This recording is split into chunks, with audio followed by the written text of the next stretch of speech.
Hello सांग मैंने आसतु देखा आज गोटे सिंपल लेमन चिकेन कोरिएंडर सूप्र रेसिपी। तो से अदा रसुण को चॉप कर नहीं परिबा भी चॉप कर नहीं आउ टे चिकेन चॉप कर नहीं।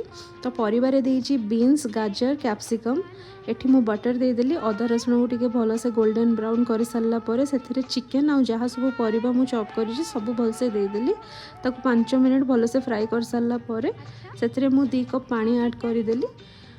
तापर एटा को भल से टिके छाड़ीदेली फुटापी ऊपर मेंचे सारा धनिया पत्र दे देइछि। देखो ए बढ़िया से फुटी गलानी तो गोटे अंडा भी से देदेली। तापर ताको 5 मिनट पे छाड़ीदेली। आपण मैंने चाहिए ये कॉर्नफ्लावर स्टार्च दे पारे कि मु देनी मत भल लगे।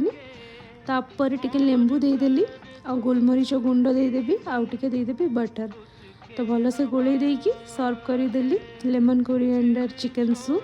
भल लगे गोटे लाइक करदेवे।